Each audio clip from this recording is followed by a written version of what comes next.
হচ্ছে যে আল্লাহ তাআলা আমাদেরকে ধৈর্য ধরা তৌফিক দান করে। আমি বলবো যে যদি কষ্ট করে আমরা একটু নামাজ পড়ি আল্লাহ তাআলা আমাদেরকে বেশি সওয়াব দিবে। আমরা এই নিয়ত করি, আর আপনারা আমাদেরকে বলেছেন, আমরা এটি ইনশাআল্লাহ পরবর্তীতে এটি আমরা লক্ষ্য রাখবো। সবাইকে অনুরোধ করব, নামাজ এটি ভেদাভেদ ভুলে আল্লাহ তাআলা যে উপায়ে নামাজ পড়ায় আমরা যেন মনোযোগ সহকারে আল্লাহর মানে কৃপা অর্জনের জন্য আল্লাহ তাআলা যেন আমাদের নামাজ পড়া তৌফিক দান করেন। আল্লাহ তাআলা আমাদের পবিত্র ঈদুল আজহা আমাদের এই এমন ভাবে আমাদের করা তৌফিক দান করুক, আমরা যেন সকলের জন্য আমরা যেন ঈদুল আজহা যেন সকলের জন্য হয়।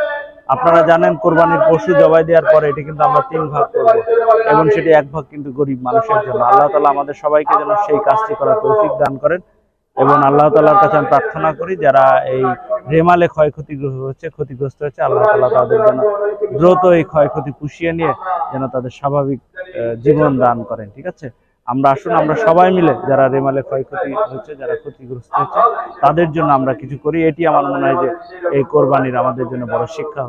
নামাজ শেষে আমরা পীর খান জাহান রহমতুল্লাহ আলাইহির ঐতিহাসিক ৬০ গম্বুজ মসজিদের সামনে আমরা দাঁড়িয়ে আছি। আমরা সবাইকেই, আপনাদের সকলকেই ঈদের শুভেচ্ছা জানাচ্ছি।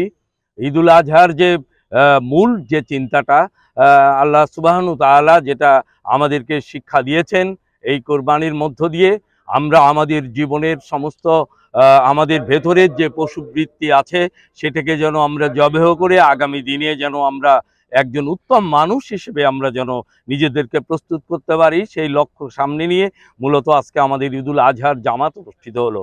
পীর খান জাহান রহমতুল্লাহ আলাইহি প্রায় ৬০০ বছর আগে এখানে এসেছিলেন।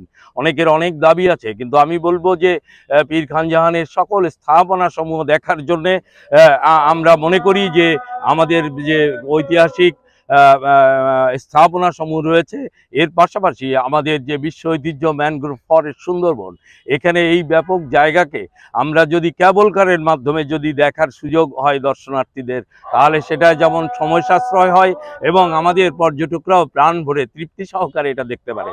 আমি আশা করি যে ধর্মীয় এই যে সকল ইতিহাস এবং ঐতিহ্য রয়েছে, এবং মুসলমানদের বিশেষ করে যে ঐতিহ্য এখানে ৬০০ বছর পুরাতন রয়েছে, সেটাকে জানার আগ্রহ মানুষের রয়েছে।